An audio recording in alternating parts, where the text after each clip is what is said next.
We've talked about quite a few mutants so far, but now it's time to talk about my favorite one.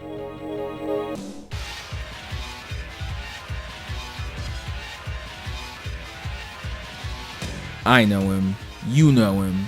He needs no introduction, but damn it, he's getting one anyway. Magnus, Max Eisenhart, Eric Lantier. These are just some of the names he's been known as, but to you, me, the X-Men, and those that would willingly endanger mutant kind, he needs only one name. Magneto, the master of magnetism. Magneto is one of the most recognizable comic book characters out there, full stop. He first appeared in the very first issue of X-Men in 1963 and came to be known as their greatest foe, and yet, over the years, he's transformed into a character so complex, it doesn't feel quite right classifying him as an outright villain. Magneto is an Omega-level mutant with the power to fully manipulate the electromagnetic spectrum, making him not only one of the most powerful mutants alive, but one of the most powerful people on the planet, period. This ranges from feats like being able to toss around metallic objects of all sizes as if they were nothing, to being able to immobilize or even explode people by manipulating their blood flow, using the iron in said blood. The X-Men, particularly during the Claremont era, had some stacked rosters, with powerhouses like Storm, Phoenix, and Colossus on deck, and the fact that Magneto often went toe-to-toe with the entire team on his own is a testament to the immense power he wields. Born to a Jewish family in Germany, Magneto, born Max Eisenhart, bore witness to the horrors of the Holocaust and was nearly killed himself, if not for some strokes of good fortune in his favor. These experiences, however, showed him firsthand what mutant kind would do to those they deemed different.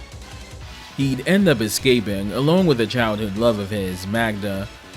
The two would get married and have a daughter, but after using his newfound powers in retaliation for a superior cheating him out of his pay, his home was set on fire, his daughter trapped inside. He could only watch as he was physically restrained and beaten while his daughter burned to death in front of him, before lashing out and killing the crowd of people responsible and destroying most of the town in the process. Magda, fearful of her husband's powers and traumatized by her daughter's death, ran from the scene, never to be seen again. After attempting in vain to search for any traces of Magda, he'd find himself volunteering at a psychiatric hospital for Holocaust victims, and it was here that he'd meet both his closest friend and, for a time, his biggest adversary, Charles Xavier. The two would debate about mutants and the possibility of coexistence with humans, neither man revealing to each other that they're actually mutants as well. Magneto's life experiences had molded him into an isolationist, while Xavier's idealism stood in contrast to that, believing cohabitation was the answer. His animosity towards humankind would come to a boiling point after being betrayed by the CIA, who he'd been working with, his then-girlfriend killed as a result. Proclaiming himself to be the savior of mutant kind, Magneto would begin waging a war on humanity, with the goal of overthrowing them and asserting mutant kind as the dominant species. This, of course, had him come into conflict with the X-Men and Xavier, their ideals clashing both metaphorically and physically in confrontations between the X-Men and Magneto's Brotherhood of Evil Mutants. In earlier X-Men stories, Magneto's overuse of his powers would begin to deteriorate his mind, his actions becoming more unhinged with each battle.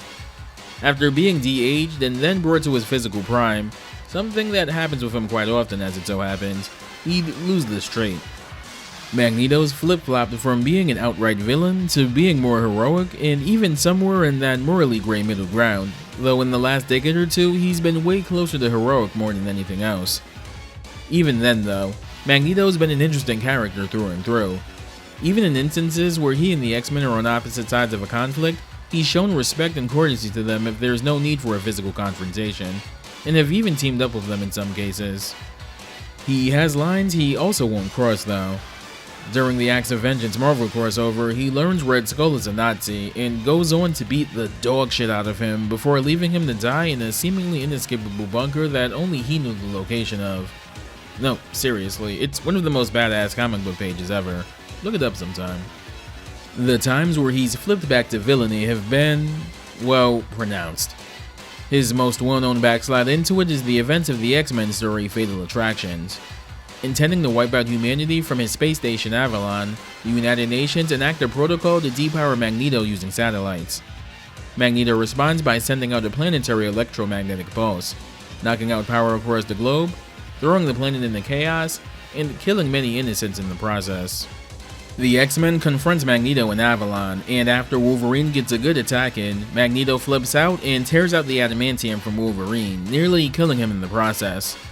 Enraged, Xavier essentially shuts Magneto's mind down, basically leaving him an empty shell for a time. And while Magneto would eventually regain his mind, the mixing of Xavier's psionic energy and both men's frustrations with humanity would have repercussions. During the mid-2000s, with the mutant kind on the back foot after Scarlet Witch eradicated nearly all mutants, Magneto gained a newfound respect for Cyclops, who'd been working to preserve mutant kind, even allying himself with him as a follower, clearly impressed with Scott's efforts. Magneto being so recognizable, you'd be hard-pressed to find any X-Men adaptation that doesn't include him somehow, from cartoons, movies, and of course, video games. And even these have influenced the comics in some respects. The most notable instance being the Fox X-Men movies, which gave his helmet the additional trait of being able to block telepathy, namely Xavier's. In addition, that in hindsight made so much sense for the character that it was retconned into being the reason he wears the helmet in the comics. Since he's the X-Men villain, he almost always showed up in X-Men games during the 90s, in particular as a final boss, including but not limited to X-Men on the Sega Genesis, Capcom's own Mutant Apocalypse on the Super Nintendo, and Konami's X-Men arcade game. So it's no surprise that when Capcom developed their own X-Men fighting game in 1994, Magneto was made the main antagonist and final boss as well, serving as the final challenge in X-Men Children of the Atom, a fighting game loosely based around the events of the aforementioned Fatal Attractions. Though he wasn't playable in its initial release, he'd go on to be a popular character within Capcom's fighters, becoming officially playable in Marvel Superheroes, and being in the first formal crossover entry, X-Men vs. Street Fighter. From a gameplay standpoint, Magneto's interesting in that he's almost always one of the best characters in whatever game he's in, but very specifically demands a level of skill and execution from the player controlling them that isn't typically required of a lot of other characters. Magneto's voiced in Children of the Atom by George Buza, who voiced Colossus, Omega Red, and Juggernaut in the same game, though he's best known as the voice of Beast in X-Men the Animated Series and returned in the role for X-Men 97 as well. Magneto's one of the most storied characters in Capcom fighting game history, so you might want to grab a snack and get comfortable for this one. Let's dive into Magneto's time in Capcom's Marvel Fighters.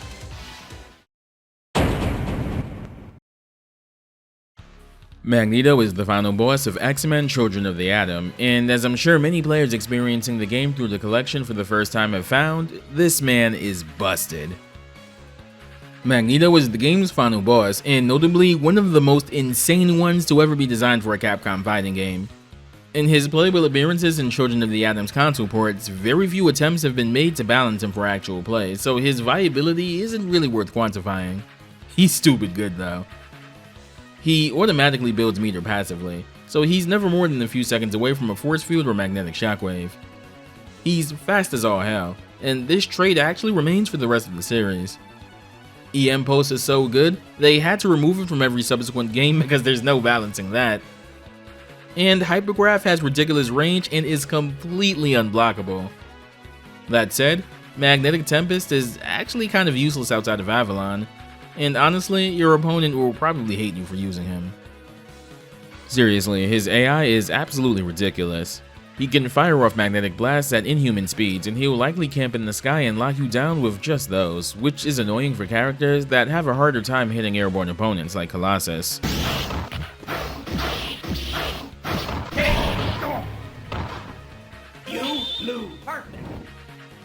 Before we get into his moveset though, can we talk about that amazing idle animation?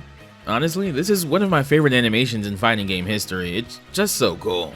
Magneto's already a badass, but little touches like this serve to emphasize it even more. According to a former Capcom sprite artist involved with the games, however, this idle animation is actually a shout out to another fictional helmeted badass, Rao from Hokuto no Ken, or Fist of the North Star as it's known in the West. Specifically, it's a nod to the hand movements Rao does to perform his Tensho Honretsu, or a Heaven's Command charge attack. Didn't think Magneto could get any cooler, but here we are. In the ports he's been made playable in, Magneto's moveset, while forming the framework of the toolset he'd get in later Versus games, has wildly different inputs from the ones most Magneto players are used to. Heavy Punch sends out a pink beam projectile, known in later games as his electromagnetic disruptor.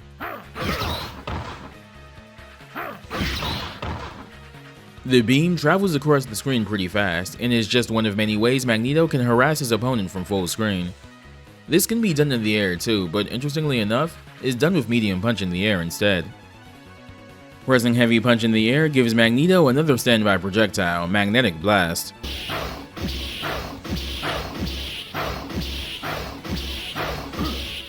This is a wave of energy that Magneto fires downwards diagonally, traveling relatively fast.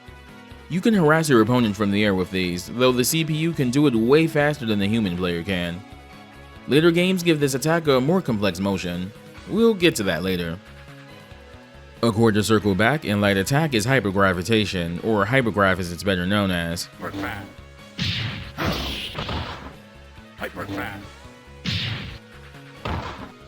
Magneto summons dark-colored bursts of electromagnetic energy, and if they make contact with an opponent, they're put in a capture state and pulled towards Magneto, who can follow up with basically anything. There's two things that make this incarnation of hypergrav particularly dangerous. First, it materializes all across the screen, instead of springing forward from Magneto's body like in later games, and also has noticeably better tracking as well. More importantly though, is the fact that hypergrav is 100% unblockable in this game. If you get touched, it's basically a wrap. It is possible to evade this in certain circumstances, but you need to be on point with it. Quarter circle back and light kick activates Magneto's flight state. Like every other flight character in the game, Magneto can block while flying, making escaping to the air and zoning an effective strategy for him, and one that the boss AI uses liberally. Quarter circle forward and medium punch gives you electromagnetic pulse.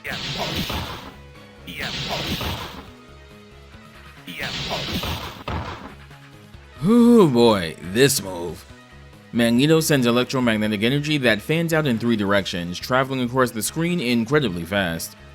This attack has incredible tracking, brings the opponent closer to Magneto if hit at certain angles, can be done in the air, hits OTG, and even sillier, can combo into itself thanks to the stupid amount of hits done it has.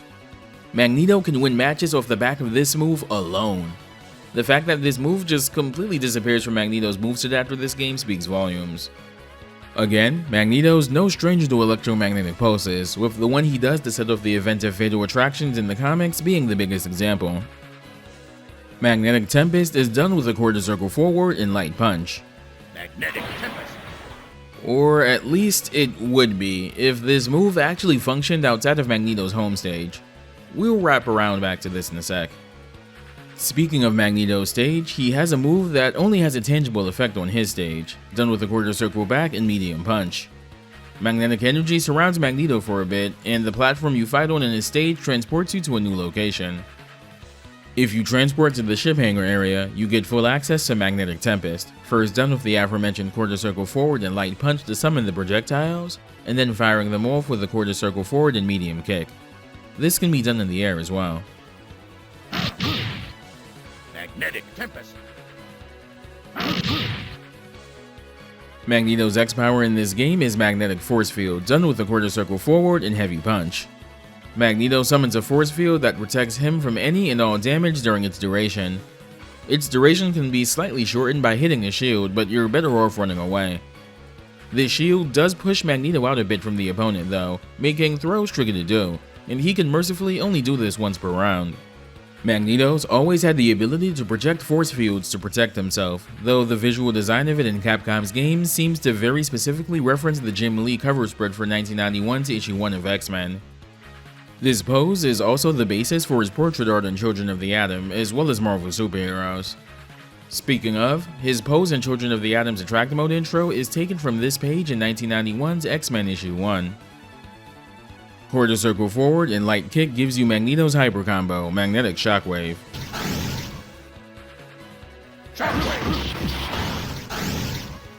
Magneto summons 4th columns of energy that travel forward, hitting the opponent multiple times, as well as hitting OTG. This super, if set up correctly, can absolutely demolish your health bar. Hypergraph into Magnetic Shockwave is a nearly guaranteed combo, and one the boss AI takes advantage of. Avalon is Magneto's stage in X-Men Children of the Atom, and in my personal opinion, one of the most impressively designed stages in any of Capcom's fighting games.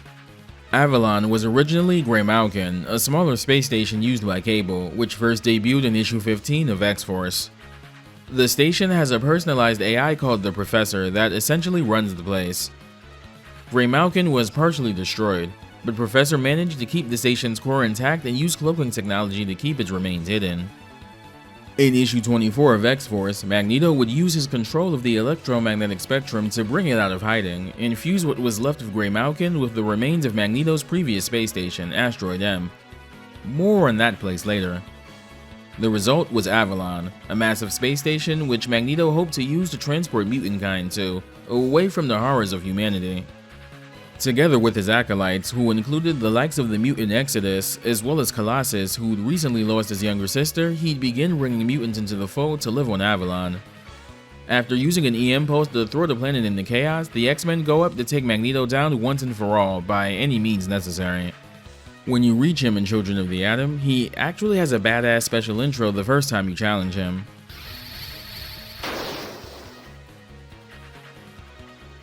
You dare rise against me?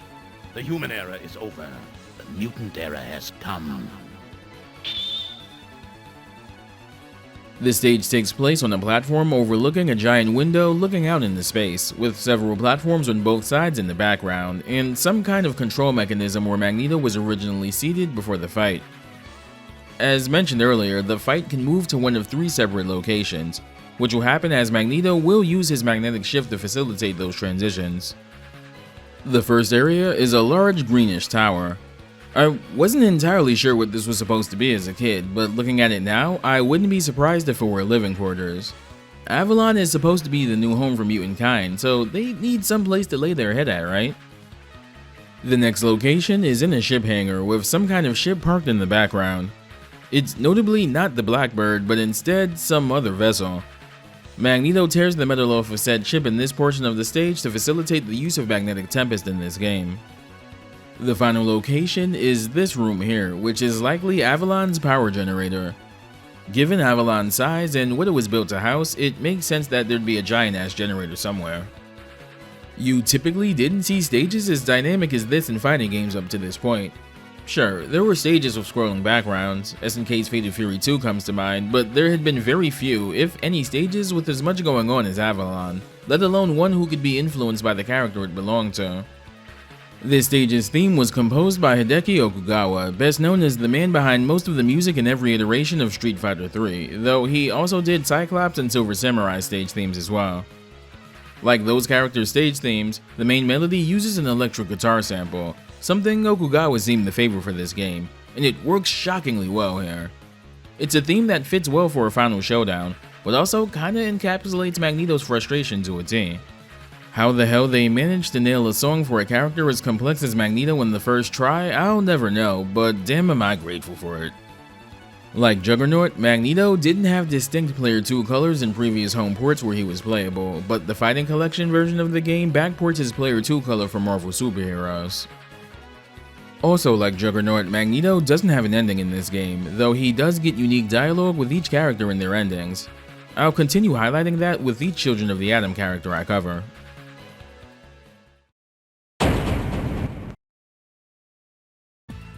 Magneto's first official appearance as a playable fighter came in 1995's Marvel Superheroes. He's predictably toned down here relative to Children of the Atom, with many of his moves getting the inputs and properties they'd come to have for the remainder of the series. Magneto gets a new voice actor in this game, Lauren Kennedy, who also voiced Dr. Doom in this game, as well as Apocalypse in X-Men vs. Street Fighter. He reprises the role for Magneto and Doom in Marvel 2 as well. Magneto gets toned down from his voice appearance in Children of the Atom, but at what cost? He's still fast as all hell, as expected. Magnetic Tempest is actually viable now. He has somewhat competent Keypoint with Disruptor and Magnetic Blast, and he has a really easy to learn Corner Infinite. Unfortunately, he can no longer block while flying, and Iron Man can do nearly everything Magneto can, but better. A stark, no pun intended, contrast to Marvel 2 and 3. Magneto's jumping light kick has a downwards angled variant done by holding down and light kick in the air, snap kick.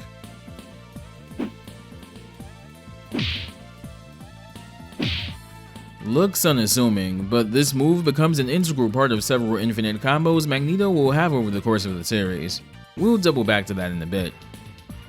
EM Disruptor is now done with a half circle forward and any punch button. Disruptor is similar to its Children of the Atom incarnation, traveling across the screen at a similar speed and being usable in the air, though the beam is now purple instead of pink and has a dedicated voice line. It's a decent move to tack onto the end of combos. Hypergrav is now done with half circle back and any kick button, the kick strength determining how fast and far out the gravity projectiles travel. Hypergrav. This is the Hypergrav version Magneto would retain for the rest of the series, now traveling forward from his body, and most importantly, being blockable, though there's still trouble if you get caught. He has a corner infinite he can do with snap kick and Hypergrav as well. This infinite also exists in X-Men vs Street Fighter.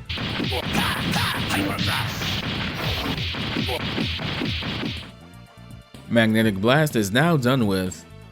I guess the term is an 896 motion?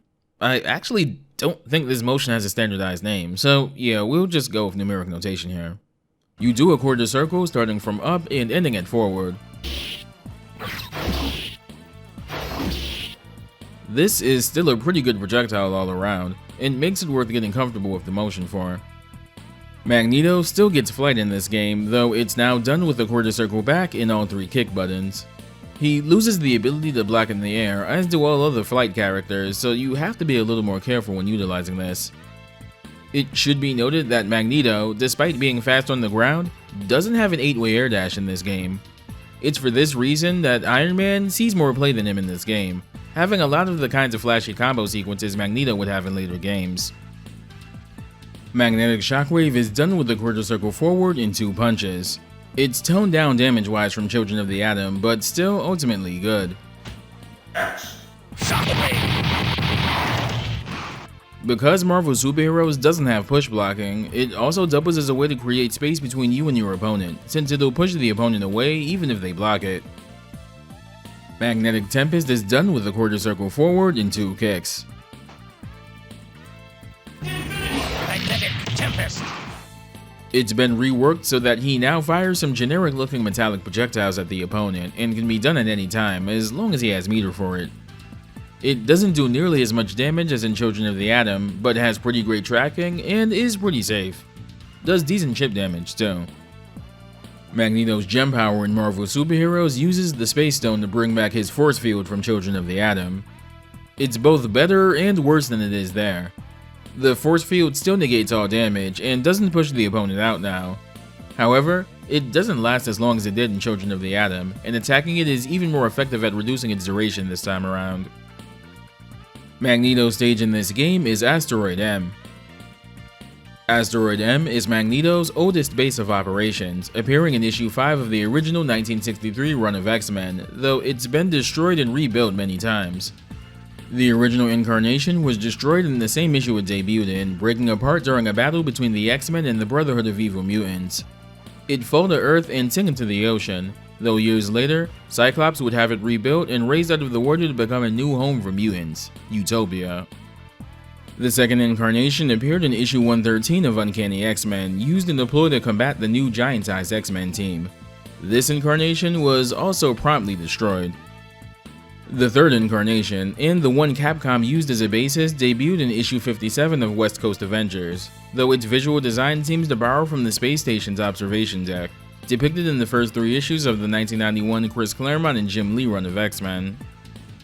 Asteroid M seems to be moving farther and farther into space, until they're in view of a star that either looks very similar to, or is the Sun. I'm going to assume the former, since I think the latter would incinerate the station outright. The stage gets closer and closer until it's sitting right on top of the star itself, the flames stirring underneath. There's a red alert warning on the floor, which, yeah, fits the situation at hand here. There's also a monitor in the top left of the stage, charting out calculations for what looks like farther space travel. It should be noted that Asteroid M being associated with Magneto usually means that it served as a level in many X-Men video games, usually the final level. This includes X-Men on the Sega Genesis and X-Men Legends. Mutant Apocalypse, also made by Capcom in parallel with Children of the Atom, uses Avalon though. Magneto's stage theme here was composed by Yuki Iwai, who also did Wolverine, Psylocke, Thanos, Hulk, and Shumagorath's stage themes in the same game, along with being the primary composer of Mega Man X2.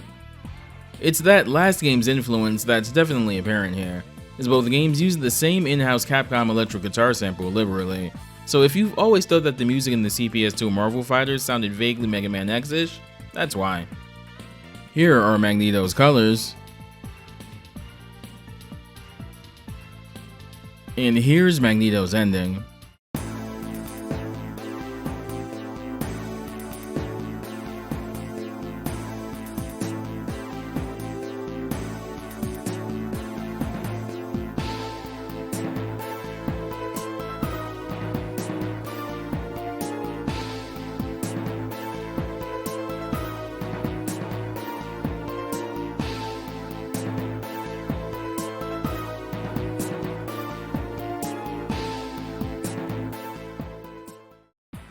Like a few other characters in Marvel superheroes, the stills in Magneto's ending are redrawn from several panels throughout X-Men books, just with the Infinity Gauntlet drawn into them.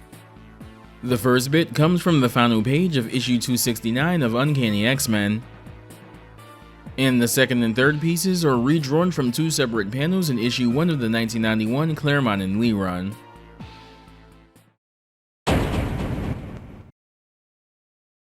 Magneto makes his formal debut in the Versus series in its inaugural game, X-Men vs. Street Fighter, with the game's arcade mode implying that he forms an unsteady partnership with Street Fighter main antagonist M. Bison.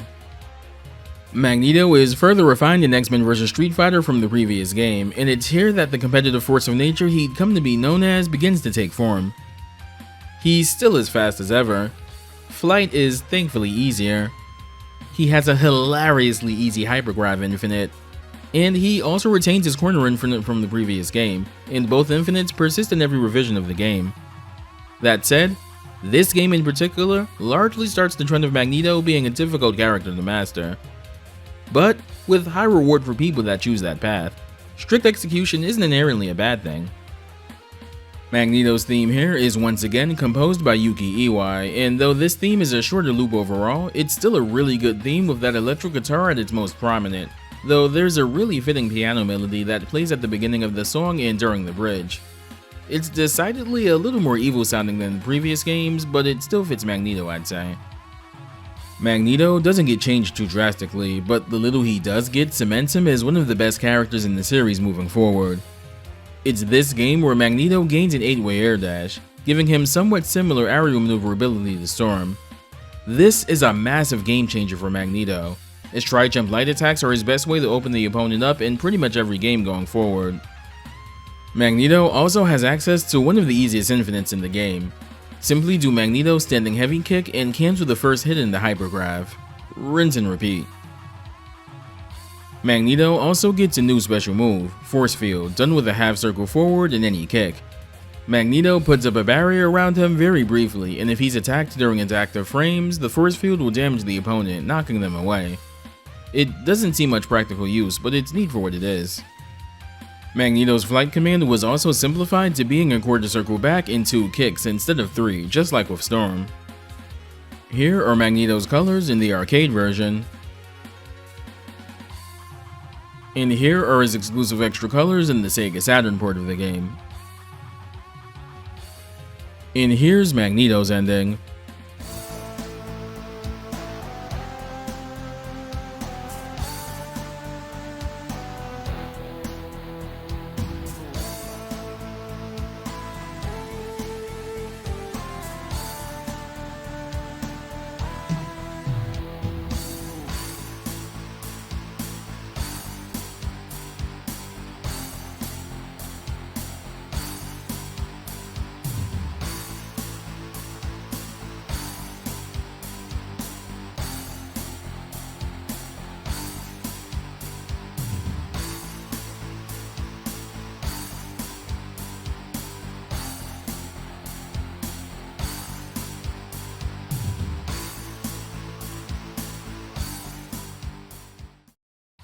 The last bit of art in Magneto's ending is a shout out to Street Fighter II Champion Edition, where beating the game with any of the Shadowloo Kings gave you a similar visual of the 4 over a text scroll, with the character you beat the game with being at the top. Since Magneto beat Bison and took over, he's fittingly at the top now. Magneto also shows up in Marvel vs. Capcom 1 as an assist character, though he was initially on the list of characters considered for the game back when it was conceived as Marvel Superheroes 2. Kind of funny since Onslaught was around and a thing in this game, where in the comics, Magneto was out of commission. Magneto did have a clone around this time named Joseph, who'd been running around with the X-Men and did have involvement with the Onslaught arc, so hey, maybe this is him. But what if you want to sit down and read some Magneto comics? Well, thankfully, there's several decades worth of fantastic Magneto stories to work with. Most of Magneto's earliest appearances in comics have him as a generally mustache-twirling villain with not much depth beyond wanting to overthrow humanity, with mutant-kind at the forefront of that charge. Chris Claremont's run is where the character would start getting far more depth. Though his Jewish heritage wouldn't be outright confirmed on page until decades later, Claremont's run is the first to bring in his backstory of being a Holocaust survivor. The trial of Magneto and the subsequent Uncanny X-Men issues are also important notes in Magneto's history, as it marks the first time he earnestly tries to turn over a new leaf. While not a comic, I do want to highlight Season 1 of X-Men 97, as it borrows from that era specifically for Magneto's characterization, to fantastic effect I might add. He's the standout character of that show alongside Rogue and Cyclops in my opinion. Magneto shows up in Grant Morrison's new X-Men run, back to being a villain again and hopped up on the New Mutant drug kick that formed the basis for the run in particular. Okay, look, I generally like Morrison's writing, and I enjoy New X-Men, and I even get the idea of making Magneto a villain again to show that his ideals and methods were outdated for the then current world. But everything about how it's handled is just dumb. So dumb in fact that it was the subject of several retcons, most notably that it wasn't actually Magneto, but instead another mutant entirely named Zorn impersonating Magneto. Seriously, the amount of cleanup they had to do on that whole thing after New X-Men ended was hilarious. Magneto Testament is a harrowing book by Greg Pak depicting Magneto's youth and detailing how he survived the Holocaust. It's a fantastic read that largely informs the worldview that molded Magneto into the person he is today. I mentioned it before, but Captain America issue 367 has him beating the hell out of Red Skull, and that's always a good time. Fatal Attractions is also definitely worth a read as well. As we've discussed, it's one of the bigger backslides in the villainy he's had, but it's one of the more important ones. He also had a 2014 solo series written by Cullen Bunn that's a great read, and probably one of the best modern depictions of the character. Magneto was also consistently one of the best written characters during the Krakoa era of X-Men, X-Men read by Al Ewing being a standout. For real, if you're a Magneto enjoyer like myself, you were absolutely feasting during this era. Arguably Magneto at his very best. That said, when I think of Magneto-related stories, there's one that always springs to mind first. Not only is the fantastic story with Magneto as one of the central characters, I think a case can be made for it being the greatest X-Men story of all time. It was a graphic novel that originally took place outside of canon, so it's a perfect story to read if you've never read anything X-Men related. It was later made canon, but that has no bearing on whether or not anyone will be able to enjoy it. In my eyes, I don't think there's a better thesis statement for who the X-Men are and what they represent, and I think this one is worth reading even if you have literally zero interest in comic books. This video's comic book recommendation is the graphic novel X-Men: God Loves, Man Kills by Chris Claremont and Brent Eric Anderson. This starts off with two children being chased at night by people calling themselves purifiers. They murdered the children in cold blood and hanged them from a swing set for the sole crime of being a mutant, intending to make an example of them.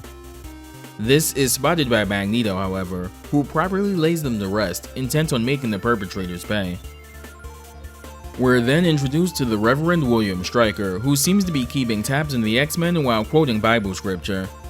He prepares to go on live TV to have a televised debate with Professor Xavier about mutant kind, a debate that ends with Xavier in particular not looking great.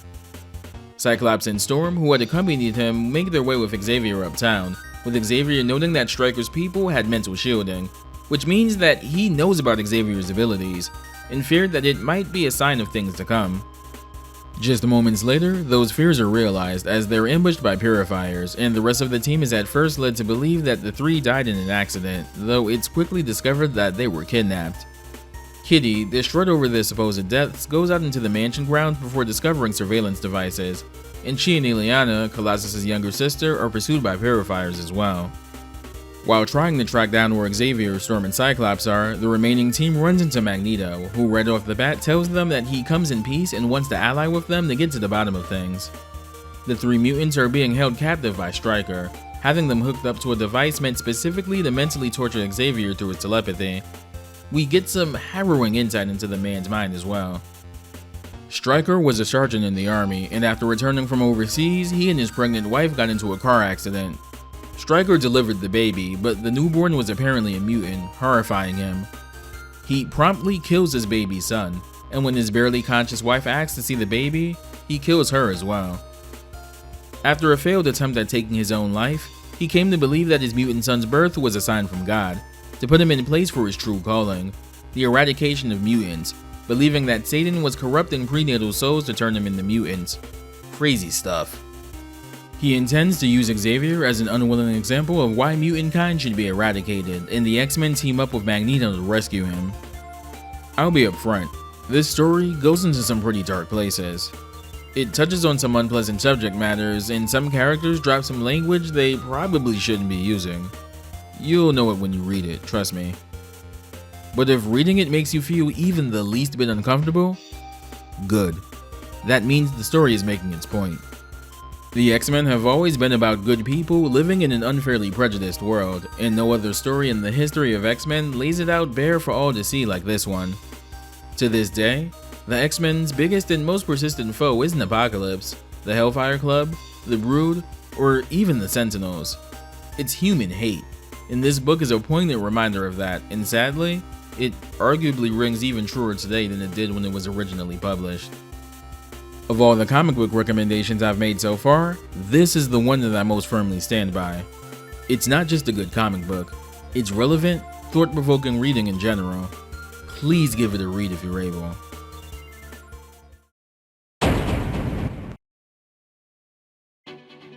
Though Magneto's been really good in every game so far, Marvel superheroes aside, if there's any one game he thrives in the most, it's Marvel vs. Capcom 2.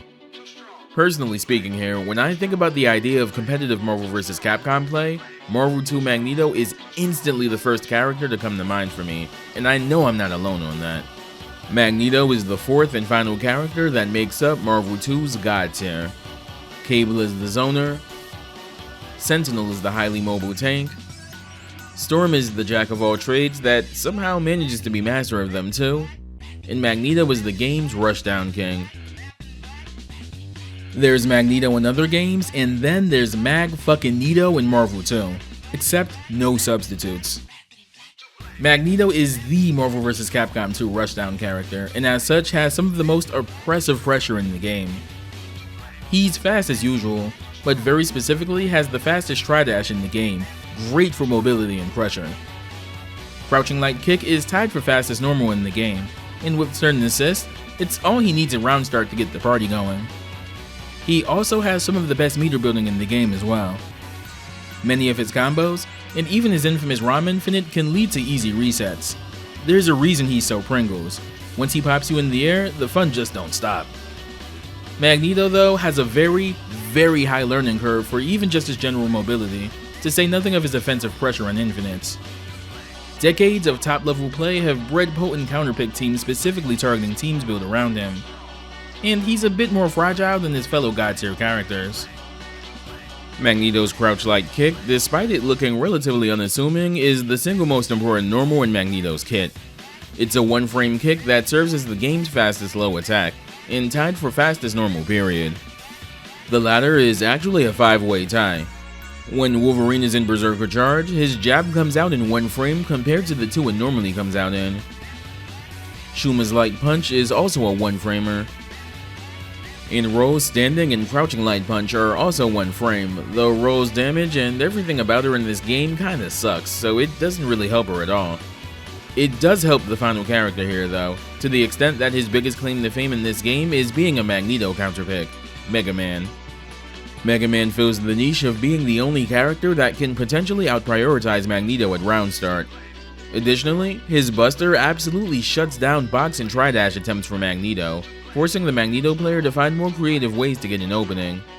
The very beginning of the match is very important for Magneto, as getting that first hit is made easier with the switch glitch. After choosing your team lineup and you get to the versus screen, if you hold the button corresponding to your team's assist, the character assigned to that slot will be swapped with your originally intended point character instead. Marvel Superheroes vs Street Fighter and Marvel 1 had a similar thing, but there's an additional layer to it in Marvel 2. Doing this switch activates a glitch where if you do this and then hold another button in conjunction with the assist button you're holding, when the match starts, the second button's input will come out on the first possible frame. Combined with the inhuman speed of that crouching light and hilariously fast beneficial combo starting assists like Psylocke's, it means that Magneto is quite literally a threat from the moment you pick him on character select. From that opening gambit, Magneto can go into what's probably one of the most famous infinites in the series, the ROM Infinite. The ROM is a combo alternating between super jump snap kicks and jumping medium kicks, tri-dashing, and then doing the same while descending. Magneto has several ways to confirm into this. All he really needs is one good hit. While it sounds easy enough on paper, this is one of the most difficult infinites in the entire series to get down consistently. I've been practicing this one for months in prep for this video, and still can't nail down more than 2 or 3 reps. Once you're caught in this, you're essentially at the mercy of the Magneto player, though they can choose to go for a reset at any point during it, making it somehow even scarier than it already is. The ROM Infinite is also actually doable in X-Men vs Street Fighter as well, but Marvel 2 has the most famous incarnation of it by far.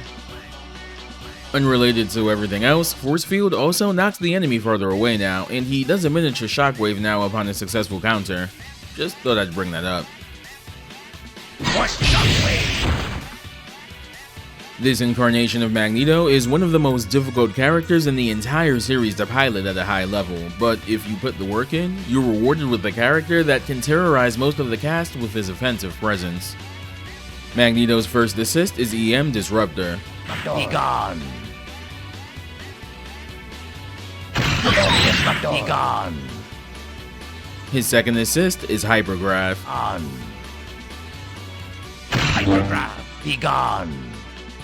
His third assist is his Heavy Punch launcher. Be gone! Here are Magneto's colors.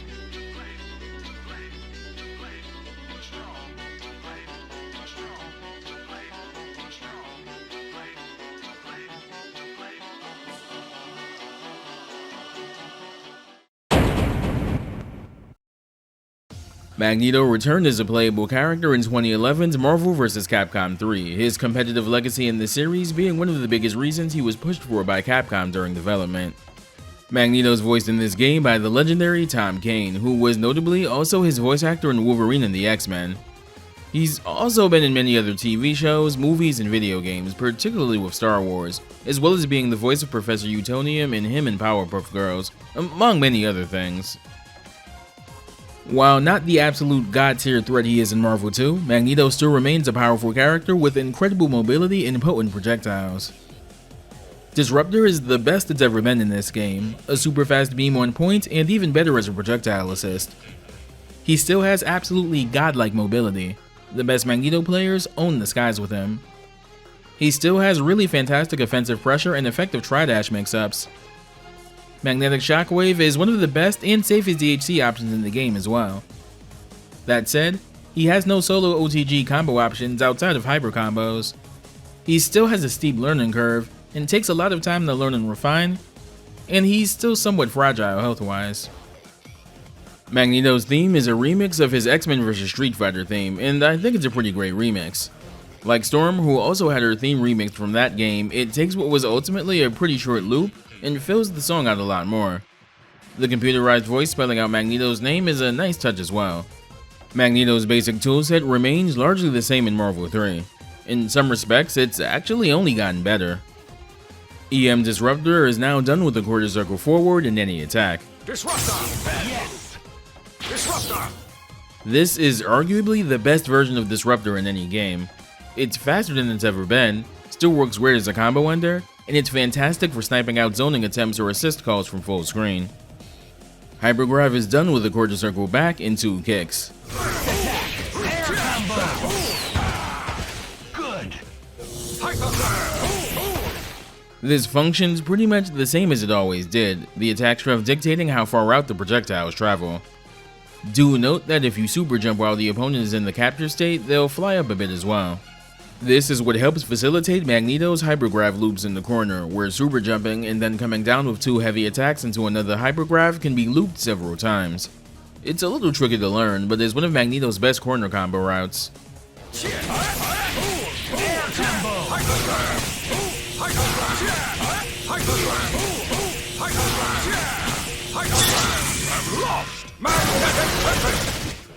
Magnetic Blast is done with the usual 8-9-6 motion in any attack. Magnetic blast. Magnetic blast. Magnetic blast. It still largely travels at the same angle, and it's Magneto's best airborne projectile by far.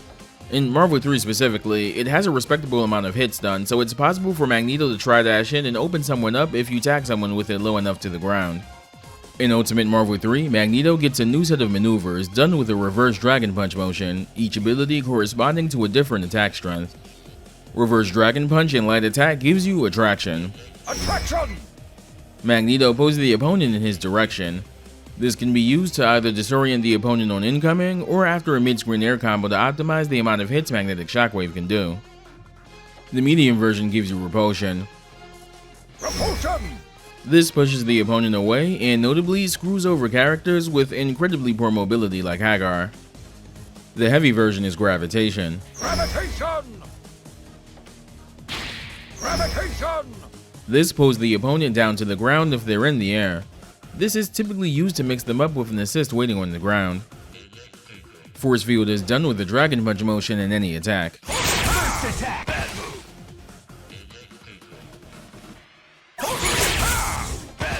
This functions largely the same as in Marvel 2, though Magneto can't get much off of it unless he X-Factors or cancels into a super. Magneto can also fly by doing a quarter circle back and pressing the special button. Magneto absolutely thrives in the air, and if close enough, can confirm into repeated heavies into air dashes, giving him incredible corner carry. Magneto's first hyper combo is Magnetic Shockwave, done with the quarter circle forward and 2 attack buttons. Magnetic Shockwave. Maximum. This does noticeably less damage if done in the corner or too far away, though using Attraction before using the super helps to get more hits in. It's also an excellent DHC option as well, one of the best in the game both defensively and offensively. Magnetic Tempest is done with the quarter circle back and 2 attacks. Amazing. Air combo.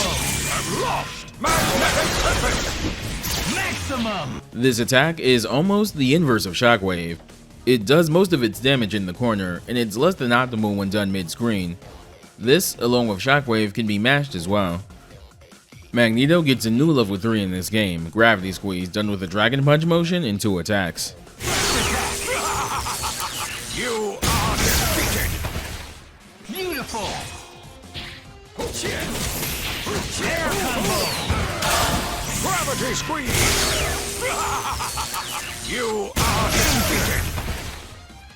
This super has an omnidirectional startup that can hit full screen, and because it hits OTG and deals unscaled damage, it's great to end air combos with, especially if it'll secure a kill.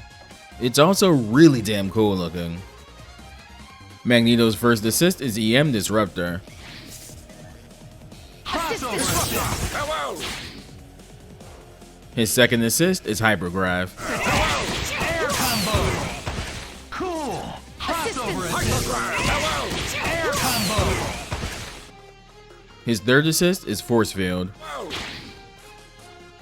Crossover attack. Farewell. Here are Magneto's colors. Color 2 is based off of Magneto's costume in Eve of Destruction, a 2001 X-Men storyline. Color 3 is based off of Magneto's costume in Age of X, an alternate reality X-Men crossover not unlike Age of Apocalypse. Color 4 is based off of Magneto's costume from the Ultimate Marvel Universe. Color 5 is based on Magneto's outfit in Mutant X, yet another alternate universe. Notably, this one adds in the belt buckle he had with that design. This detail wasn't in the version of the costume present in vanilla Marvel 3. Color 6 is based off of a fan color edited costume made famous by the legendary Marvel Baby video, joining Sentinel's Mango costume in being officially recognized and immortalized in the series proper. Magneto has one of the most infamous costumes in the game, mostly because it's not actually normally accessible. It's based off of his appearance in the Marvel crossover House of M. However, the design for him there was directly lifted from former King of Spain Juan Carlos, and said design almost got Marvel in legal trouble. Said legal troubles cropped up again when this costume was announced, leading to Capcom never actually making it available for sale. It's still in the game files in every version of the game, and an unpatched copy of the 360 and PS3 version can access it via an Explode on the character select screen. On PC, there is a mod to re-enable the costume, though the sash was removed as it apparently caused modders too many issues in getting it to animate properly. Here are all of Magneto's character interactions. I grow weary of these encounters. Better leave while I can still keep Dark Phoenix at bay. It's do or die. The dream is dead.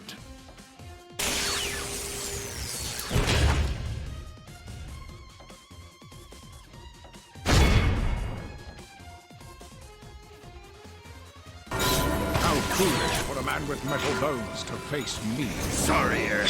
Just ain't gonna win this. Get ready to brawl. Grateful I did not rip the adamantium from your very bones.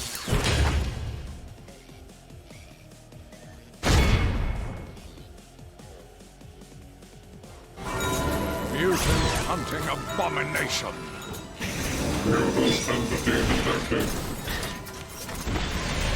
Live and let die. I will forge a new future for mutant kind. The time of Homo Superior has come. This won't take long. Get ready to brawl. Humanity deserves its fate. Mutants are born, not created. Learn your place.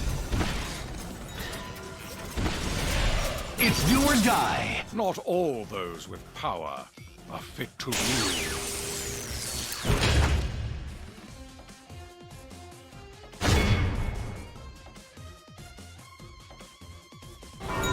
You claim to protect innocent humans. Quite the opposite. Judgment is upon you, scum. It's do or die. Charles Xavier has misled mutant kind. He's the one who needs penance. Your appearance reminds me of my son. Let's see if you boast his speed in battle. No one will stand in my way.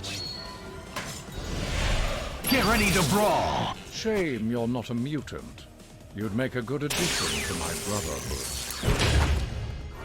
Your form is mysterious, mutant. Let's see how cute I am after I strangle you with your own intestines. It's do or die. So, you are no mutant? I care not of your welfare. Begone! You offer to defend me. Most offensive. Give up your life of crime. It's do or die. I sacrifice for mutant kind. Lawyers only sacrifice their dignity.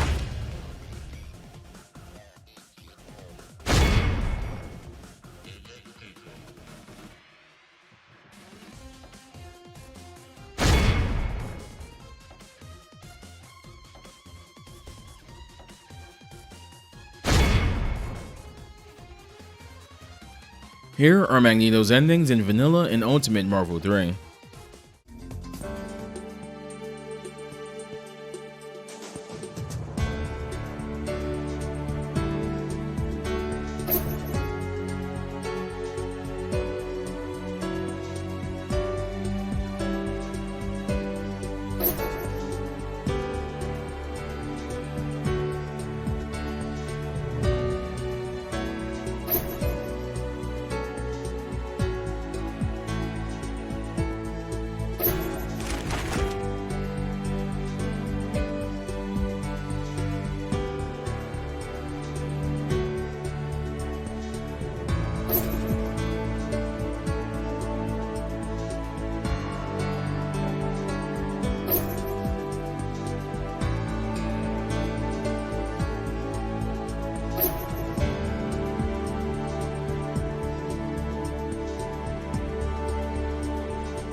Magneto's a character that's definitely left his mark on this series, in largely a positive way.